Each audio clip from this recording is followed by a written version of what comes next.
இயேசு கிறிஸ்துவின் இனிய நாமத்திலும் சேனைகளின் அதிபதி தரிசன சபையின் சார்பிலும் உங்கள் அனைவரையும் இந்த தரிசன வார்த்தை என்ற யூடியூப் சேனல் நிகழ்ச்சிக்கு வாழ்த்தி வரவேற்கிறேன்.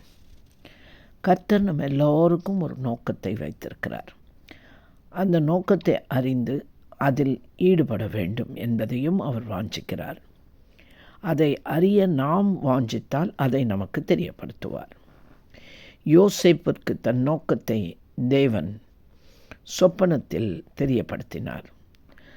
அந்த சொப்பனத்தில் யோசேப்பும் அவன் சகோதரரும் தேசமும் ஆசீர்வதிக்கப்பட போகிறதை தெரிவித்தார்.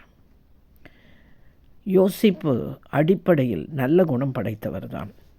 நற்பண்புகள் உடையவராய் இருந்தாலும் தேவன் அவன் மேல் வைத்த நோக்கம் நிறைவேற இன்னும் யோசேப்பினுடைய குணநலன்களில் வளர்ச்சி தேவைப்பட்டிருந்தது. அதற்கு யோசேப்பை தேவன் உருவாக்க நினைத்தார். யோசேப்பும் தன்னை விட்டு கொடுத்தார். தேவ நோக்கம் நிறைவேறாமல் தடுக்க எப்பொழுதும் அதை அழித்துவிட சத்துருக்கள் எழும்புவார்கள். அதே போல்தான் யோசேப்புக்கும் அவருக்கு விரோதமாய் சகோதரர்கள் அவனை கொன்று போட திட்டமிட்டார்கள். அடிமையாய் வேலை செய்த இடத்திலும் அவனுடைய எஜமான் போர்த்திபாரனுடைய மனைவி யோசேப்பு செய்யாத குற்றத்தை அவன் மேல் சுமத்தி சிறைக்கு அனுப்பினாள். ஆனாலும் யோசேப்பு அவனுடைய வாழ்க்கையில் தேவன் 13 வருடங்கள் ஒரு ஸ்பெஷல் ட்ரைனிங் கோச்சிங் கொடுப்பது போல அவன் குணாதிசயத்தில் ஒரு பெரிய மாற்றத்தை உருவாக்கி தேறினவனாக்கி பின் தேவன் அவனுக்கு காண்பித்த சொப்பனத்தை நிறைவேற்றினார்.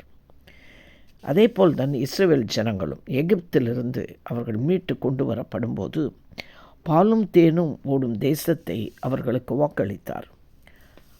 அவர்கள் அடிப்படையில் எப்படிப்பட்ட குணாதிசயம் உடையவர்களாக இருந்தார்கள், அவர்கள் குணம் அவ்வளவு சரி உள்ளதாக இருக்கவில்லை. இவர்கள் வாக்களிக்கப்பட்ட பாலும் தேனும் ஓடும் தேசத்திற்கு போய் தேவனுடைய கட்டளைகளுக்கு கீழ்ப்படிந்து நடப்பார்களோ நடக்க மாட்டார்களோ என்பதை அறிவதற்காகத்தான் வனாந்தரத்தின் வழியாய் 40 வருடம் வழி நடத்தி அவர்களுடைய கேரக்டரை சோதித்து பார்த்தார் தேவன். இயேசு கிறிஸ்து அவருடைய வாழ்க்கையில் ஞானஸ்தானம் எடுத்து பிறகு பரிசுத்த ஆவியானவரால் வனாந்தரத்துக்கு கொண்டு செல்லப்பட்டார். இவர் பிதாவின் நோக்கத்தை நிறைவேற்ற தகுதி உள்ளவர் என்பதை நிரூபித்தார். எப்படி என்றால், சத்துருவினால் இயேசு கிறிஸ்து அந்த வனாந்தரத்திலே அவர் உபவாசத்தை ஜெபிக்கும் போது சோதிக்கப்பட்ட போது மனுஷன் அப்பத்தினால் மாத்திரமல்ல தேவனுடைய வாயிலிருந்து புறப்படும் ஒவ்வொரு வார்த்தையினாலும் பிழைப்பான் என்றும், உன் தேவனாகிய கர்த்தரை பரீட்சை பாராதிருப்பாயாக என்றும், உன் தேவனாகிய கர்த்தரை பணிந்து கொண்டு அவர் ஒருவருக்கே ஆராதனை செய்வாயாக என்றும் சத்ருவுக்கு இயேசு கிறிஸ்து கொடுத்த பதில் அவருடைய குணாதிசயம் நிரூபிக்கப்பட்டது. எந்த நிலையானாலும் அவருடைய குணம் மாறிப்போகாது, தாழ்ந்து போகாது என்பது நிரூபிக்கப்பட்டது. சில இடங்களில் நம் குணமும் இன்னும் வளர வேண்டி இருக்கிறது. சில இடங்களில் நம் குணமும் சோதிக்கப்பட வேண்டி இருக்கிறது.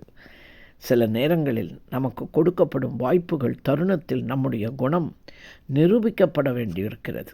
அப்பொழுது தான் தேவன் நமக்கு வைத்திருக்கிற நோக்கமும் நிறைவேறும். அவர் சொன்ன வாக்குத்தத்தமும் தீர்க்க தரிசனமும் நிறைவேறும். கண்களை மூடி நாம் செபிப்போம். அன்பும் இரக்கமுள்ளங்க நல்ல தகப்பனே, இந்த செய்தியின் மூலமாக கர்த்தர் எங்களுக்கு வைத்திருக்கும் நோக்கம் நிறைவேற நீர் எங்களை புடமிட்டு பார்க்க விட்டு கொடுக்க வேண்டும் என்பதை கற்றுக்கொண்டோம். அதன் மூலம் நாங்கள் சுத்த பொன்னாக மாறுவோம் என்றும் அறிந்து கொண்டோம். உம்முடைய கண்டிதத்தை, உம்முடைய கரெக்ஷனை நாங்கள் எப்பொழுதும் ஏற்றுக்கொள்ள எங்களை தாழ்த்துகிறோம் ஐயா. நோக்கம் எங்களிலே நிறைவேற நாங்கள் உமக்கு ஒத்துழைக்க, உமக்கு விட்டு கொடுக்க ஆவியானவர் எங்களுக்கு உதவி செய்வீராக. அதன் மூலம் எங்களுக்கும் எங்கள் குடும்பத்துக்கும் எங்கள் தேசத்துக்கும் ஆசீர்வாதத்தை நாங்கள் பெற்றுக்கொள்ள எங்களுக்கு வழி செய்யும். இயேசுவின் மூலம் ஜெபிக்கிறோம் எங்கள் நல்ல பிதாவே.